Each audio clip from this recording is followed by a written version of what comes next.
Praise the Lord everyone. सबको जय मसीह की। मैं बिलीव करती हूँ आप सभी ब्लेस्ड होंगे और ये वचन आप लोगों की ज़िंदगी में बोया जाएगा। और आओ मैं उस वचन को पढ़ती हूँ जो वचन हमें परमेश्वर के दास अपोस्टल अंकुर यूसुफ नरूला जी द्वारा और परमेश्वर की दासी पास्टर सोनिया यूसुफ नरूला जी द्वारा दिया जाता है। आओ मैं सामर्थ्य भरे उस पवित्र वचन को आप सभी लोगों के लिए पढ़ती हूँ। परमेश्वर में सब संभव है।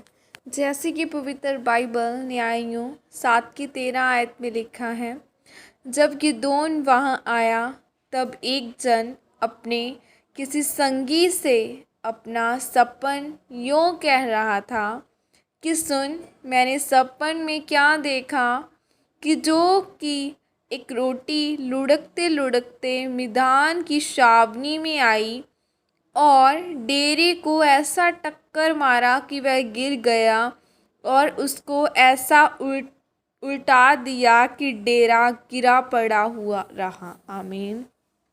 मेरे प्रियो, बाइबल में लिखा है कि जब गिदोन मिधानियों पर चढ़ाई के लिए निकला तो उसको यहोवा परमेश्वर ने दर्शन में कहा कि तू जब लड़ाई के लिए जाएगा तो तू सिर्फ कुछ ही सैनिकों को अपने साथ लेकर जाना और मैं उन मिधानियों को तेरे वश में कर दूंगा। परमेश्वर ने उससे कहा कि अगर तुझे डर लग रहा है तो मिधानियों को की छावनी में जाकर उनकी बातें सुन ली। जब गिदोन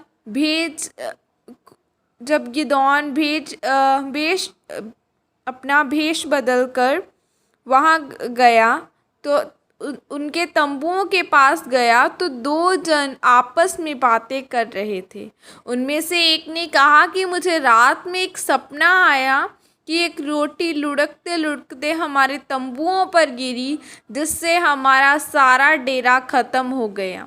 इस पर दूसरे ने कहा कि यह सपना नहीं है, पर यह तो परमेश्वर ने तुझे दिखाया है कि उसने तुम्हारी सारी सेना को गिदोन की तलवार के नीचे कर दिया है।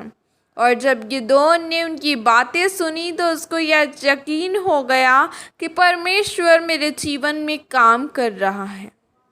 मेरे प्रियो, अगर आप परमेश्वर में हो और तब भी आपके जीवन में कुछ ऐसी घटना घट गई हो जो आपने सोच से बिल्कुल ही विपरीत हो, तो परमेश्वर का वचन कहता है जो बड़ी आशीष मैं तुझे देना जा रहा हूँ उसके लिए तुझे मेरी योजनाओं के अनुसार काम करना पड़ेगा। जब एक व्यक्ति परमेश्वर के वचनों पर चल रहा होता है, उसके दिल में शक होने के बावजूद भी वो परमेश्वर के से पीछे नहीं हटता, तो परमेश्वर उसे एक ऐसा स्पर्श देते हैं, उसे ऐसा चमत्कार, ऐसी संज्ञाई देते हैं जिसके द्वारा वह विश्वास में मजबूत होने लगता है कि परमेश्वर मेरे साथ है। जिस तरह गिदोन को यह विश्वास हो चुका था कि परमेश्वर हमारे साथ है, इसलिए जब उसके पास 300 सैनिक ही रह गए तो भी उसको के साथ लेकर वो युद्ध के लिए निकल पड़ा। गिदोन ने उसको एक एक नरसिंगा और मशाल उनको पकड़ा दी और उनको कहा कि जब मैं नरसिंगा फूंकूं तब तुम भी नरसिंगे फूंकना और घड़ों को खड़ा कर कर तोड़ डालना। और लिखा है कि वो 300 सैनिक पूरी छावनी को घेर कर खड़े हो गए।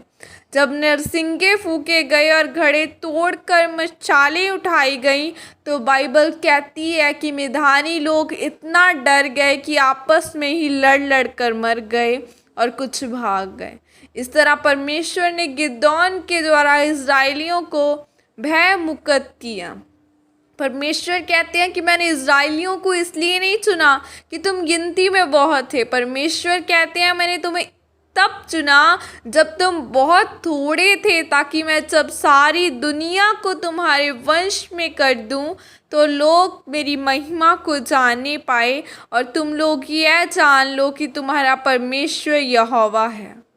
मेरे प्रियो, आज इस वचन के द्वारा अगर आप समझ पाएँ कि परमेश्वर अपनी योजना को किस तरह से पूरा करते हैं तो आपका पूरा जीवन ही बदल जाएगा। आपका कारोबार, आपका परिवार आपकी आशीष है। सब कुछ परमेश्वर के नज़रिए से देखें तो आप आशीषित होंगे। आपका काम सिर्फ प्रार्थना करना, वचनों पर चलना और पवित्रताई के साथ चलना है।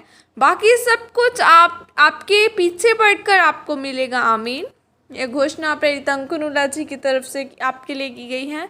सर्वशक्तिमान परमेश्वर इस वचन के लिए पिता मैं आपका धन्यवाद करता हूँ और मैं घोषणा करता हूँ कि जो इनके जीवन में असंभव परिस्थितियां हैं वह संभव हो जाएं और ये बड़ी गवाही के साथ वापस आएं। प्रभु यीशु मसीह के सामर्थ्य नाम में मांगती हूँ। आमीन आमीन। सबको जय मसीह की। God bless you all. खुदावन आपको ब्लेसिंग दे और बड़ी बरकतों के साथ खड़ा करे। God bless you.